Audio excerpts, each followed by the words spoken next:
আমরা বাজার ভিত্তিক মুদ্রা বিনিময় হার চালু করেছি।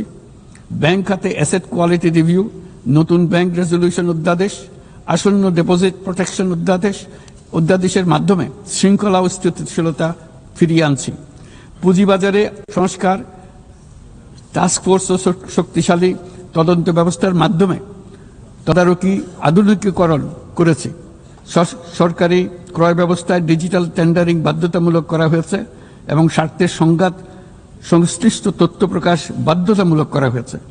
পাশাপাশি নতুন পাবলিক অ্যাকাউন্টস অডিট অধ্যাদেশের মাধ্যমে জবাবদিহিতা আরও জোরদার করা হয়েছে। শুধুমাত্র আর্থিক স্থিতিশীলতা অর্জনের সীমাবদ্ধ না থেকে আমরা বিনিয়োগ বান্ধব পরিবেশ গড়ে তুলছি। বাংলাদেশ সিঙ্গল উইন্ডো এখন 19টি সংস্থাকে একীভূত করে কাস্টম প্রক্রিয়া সহজ করেছে। দ্রুত বাণিজ্যিক বিরোধ নিষ্পত্তির জন্য বিশেষায়িত বাণিজ্য আদালত গঠিত হয়েছে।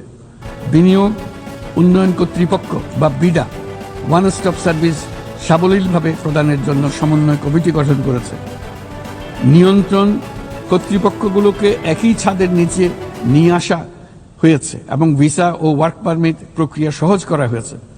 এফডিআই, হিটম্যাপ ও জাতীয় সেমিকন্ডাক্টর টাস্কফোর্স বিনিয়োগকারীদের কাছে উচ্চ সম্ভাবনাময় খাতগুলোর তথ্য সহজ ও স্বচ্ছভাবে তুলে ধরছে। বাণিজ্য লজিস্টিক্সেও উন্নতি ঘটেছে। চট্টগ্রাম বন্দরে গত আগস্টে কন্টেইনার হ্যান্ডলিংয়ে 27% প্রবৃদ্ধি ঘটেছে, যা দক্ষতার উল্লেখযোগ্য অগ্রগতি নির্দেশ করে।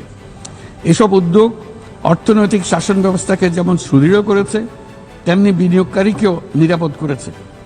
এইসব সংস্কারের ফলে বাংলাদেশ এখন টেকসই ও অন্তর্ভুক্তিমূলক বিনিয়োগ ও অর্থনৈতিক প্রবৃদ্ধির এক পর্যায়ে প্রবেশ করেছে। এর পাশাপাশি এত স্বল্প সময়ে অর্থনৈতিকভাবে ঘুরে দাঁড়ানোর পেছনে আমাদের প্রবাসীরা গুরুত্বপূর্ণ অবদান রেখেছেন।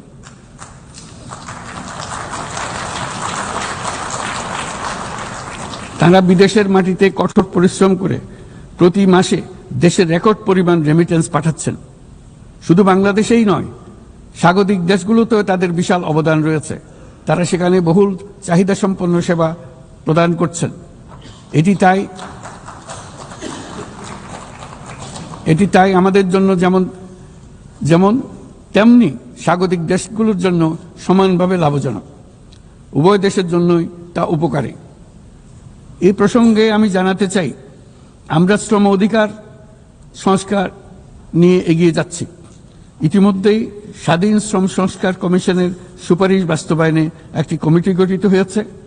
বাংলাদেশ শ্রম আইন সংশোধনের কাজ চূড়ান্ত পর্যায়ে রয়েছে, যেখানে ট্রেড ইউনিয়ন প্রক্রিয়া সহজ করা, মাতৃত্বকালীন ছুটি বৃদ্ধি ও আনুষ্ঠানিক ও অনানুষ্ঠানিক উভয় খাতের শ্রমিকদের জন্য সামাজিক সুরক্ষা সম্প্রসারণের পদক্ষেপ অন্তর্ভুক্ত করা হচ্ছে।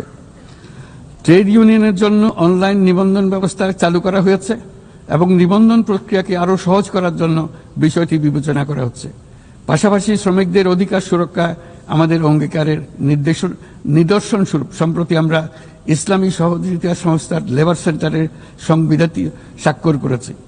এই কারণেই আমরা নিরাপদ, সুশৃঙ্খল ও নিয়মিত অভিবাসনকে সমর্থন করি এবং যেসব দেশে প্রবাসী শ্রমিকরা যান সেসব দেশে তাদের জন্য সহমর্মিতা ও সুরক্ষা নিশ্চিত করার আহ্বান জানাচ্ছি।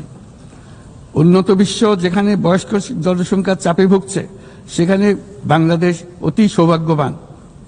আমাদের 60শতাংশেরও বেশি মানুষের বয়স 35 বছরের নিচে। তাই অভিবাসন প্রক্রিয়াকে সহজ করলে তা উভয় পক্ষের জন্য উপকারী হবে। তরুণ জনসংখ্যার এই সুবিধাকে কাজে লাগিয়ে আমরা উন্নত বিশ্বের শ্রম সমস্যার সমাধান ও প্রয়োজন মেটাতে সক্ষম হব। মাননীয় সভাপতি, বাংলাদেশের তরুণ প্রজন্ম ইতিমধ্যে প্রমাণ করেছে যে তারা সমাজ পরিবর্তনের চালিকা শক্তি। আমরা তাদের দক্ষতা উন্নয়নে বিনিয়োগ করছি। তথ্য প্রযুক্তি, কৃত্রিম বুদ্ধিমত্তা, নবায়নযুক্ত শক্তি, পরিবেশ বান্ধব প্রযুক্তি সহ বিভিন্ন ক্ষেত্রে তাদের প্রশিক্ষণ দিচ্ছি। আমাদের লক্ষ্য হল প্রত্যেক তরুণকে শুধুমাত্র চাকরি প্রার্থীর পরিবর্তে আমরা তাদেরকে উদ্যোক্তা হিসেবে গড়ে তুলতে চাই। এই উদ্দেশ্যে আমরা জাতিসংঘের সঙ্গে অংশীদারিত্বে মাঠ পর্যায়ে তরুণদের সঙ্গে সরকারের শীর্ষ নীতি নির্ধারকদের যুক্ত করার একটা স্থায়ী মাধ্যম চালু করেছি।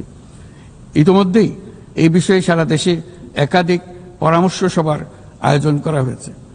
আজকের তরুণরা স্থানীয় পর্যায় থেকে জাতীয় পর্যায় পর্যন্ত সিদ্ধান্ত গ্রহণে অনলাইন অফলাইন ফোরাম, জরিপ এবং প্রচারণার মাধ্যমে তাদের জনপ্রতিনিধিদের সঙ্গে সরাসরি যুক্ত থাকতে চায়। তারা নেতৃত্ব বিকাশ, দক্ষতা বৃদ্ধি এবং ডিজিটাল সক্ষমতা উন্নয়নের জন্য আরও বেশি সুযোগ চায়। তারা চায় এই প্রক্রিয়ায় জবাবদিহিতা অন্তর্ভুক্ত থাকুক, নিয়মিত অগ্রগতি প্রতিবেদন এবং অব্যাহত সংলাপের প্রতিশ্রুতি থাকুক। সর্বোপরি প্রক্রিয়াটি হোক অন্তর্ভুক্তিমূলক, যাতে নারী, সংখ্যালঘু সম্প্রদায়, প্রতিবন্ধী, প্রান্তিক জনগোষ্ঠী সকলের অংশগ্রহণ ও নেতৃত্বের সমান সুযোগ থাকে। তরুণদের নিয়ে পরিকল্পনার ক্ষেত্রে এই বছরটি বিশেষভাবে গুরুত্বপূর্ণ, কারণ এই বছর আমরা বিশ্ব যুব পরিকল্পনায় ৩০তম বার্ষিকী পালন করছি। শুধু বর্তমান প্রজন্মের তরুণদের চ্যালেঞ্জ নয়, এই বছর তাই ভবিষ্যতেও তারা যে সংকট ও সমস্যার মুখোমুখি হবে তা অনুধাবন করে তার সম্ভাব্য সমাধান খুঁজে বের করারও সুযোগ এনে দিয়েছে। দ্রুত পরিবর্তনশীল প্রযুক্তির এই যুগে উন্নয়নশীল বিশ্বের তরুণদের জন্য আরও গভীর এক ডিজিটাল বিভাজন তৈরি হওয়ার ঝুঁকি আজ আমাদের একটি বড় উদ্বেগ। কোয়ান্টাম কম্পিউটিং, কৃত্রিম বুদ্ধিমত্তা, ভাষাভিত্তিক বৃহৎ মডেল কিংবা আধুনিক যোগাযোগ ব্যবস্থা, এইসব প্রযুক্তি যেন তাই পক্ষপাতদুষ্ট না হয় এবং এর সুফল যেন ন্যায্যভাবে সবার কাছে পৌঁছায়, তা আজ আমাদের নিশ্চিত করতে হবে।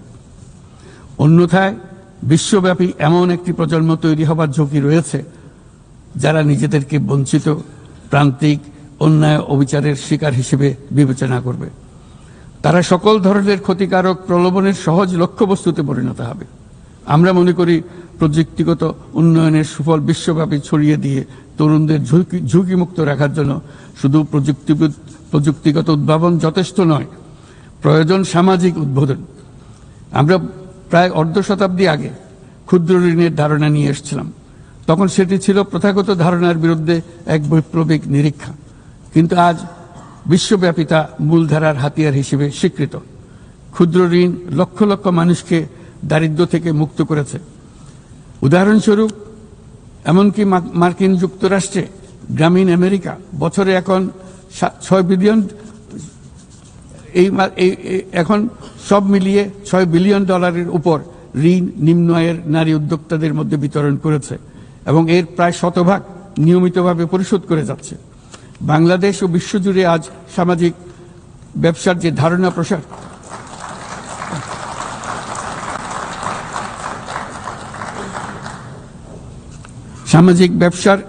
প্রসার করেছি, এটি এমন একটি ব্যবসা যার সম্পূর্ণ মুনাফা সামাজিক কল্যাণে পুনর্বিনিয়োগ করা হয়। সামাজিক ব্যবসা প্রমাণ করেছে যে প্রতি মানুষের উদ্যোক্তা হওয়ার সত্তা সামাজিক কল্যাণে এবং সামাজিক সমস্যা সমাধানে কাজে লাগানো সম্ভব। এর ফলে পৃথিবীর যাবতীয় সমস্যা সমাধানের একটি সৃজনশীল পদ্ধতি সকলের হাতে এসে যায়, যেটি পরিবেশের সমস্যা হোক, সম্পদ কেন্দ্রীভূত হওয়ার সমস্যা হোক, স্বাস্থ্যের সমস্যা হোক, বেকারত্ব দূরীকরণের সমস্যা হোক, দারিদ্র্য দূরীকরণের সমস্যা হোক, সবকিছুতেই এই পদ্ধতি টেকসইভাবে কাজে লাগানো যায়। মাননীয় সভাপতি, জলবায়ু সংকট চ্যালেঞ্জের মোকাবেলায় বিশ্বজনীন তাপমাত্রা বৃদ্ধি 1.5 ডিগ্রি সেলসিয়াসের সীমাবদ্ধ রাখার লক্ষ্যমাত্রা আজ আমাদের হাতছাড়া হয়ে গেছে। প্রতি বছর $100 বিলিয়ন জলবায়ু সহায়তার প্রতিশ্রুতিও পূরণ হয়নি।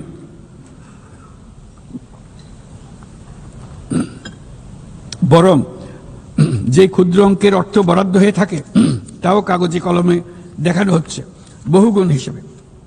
এটি সম্পূর্ণ অগ্রহণযোগ্য। আমাদের সন্তানদের ভবিষ্যতের জন্য এখনই কার্যকর ব্যবস্থা নিতে হবে। লস অ্যান্ড ড্যামেজ ফান্ড পুরোপুরি চালু করতে হবে। জলবায়ুর পরিবর্তনের বিরূপ প্রতিক্রিয়া প্রশমনের উদ্যোগ যেমন বাড়াতে হবে, তেমনি অভিযোজনেও সমান গুরুত্ব দিতে হবে। আর অভিযোজন প্রচেষ্টা হতে হবে দেশজ, স্থানীয়ভাবে নির্ধারিত এবং স্থানীয়ভাবে পরিচালিত। বাংলাদেশ ইতিমধ্যে স্থানীয়ভাবে সংবেদনশীল অভিযোজনের নীতিকে মূল ভিত্তি হিসেবে গ্রহণ করেছে। আসন্ন COP30 সম্মেলনে আমরা তৃতীয়বারের মতো জলবায়ু পরিবর্তন রোধ করবে আমাদের জাতীয় প্রতিশ্রুতি ঘোষণা করব, যেখানে জলবায়ু পরিবর্তনের বিরূপ প্রতিক্রিয়া প্রশমন লক্ষ্যের পাশাপাশি অভিযোজন উদ্যোগও থাকবে। বিশেষ গুরুত্ব পাবে ম্যানগ্রোভ বনাঞ্চল রক্ষা, জলাভূমি পুনরুদ্ধার করা। একই সঙ্গে আমরা আশা করি যে বৈশ্বিক সম্প্রদায়, বিশেষ করে উচ্চ কার্বন নিঃসরণকারী দেশগুলো তাদের দায়িত্বটুকু আন্তরিকভাবে পালন করবে।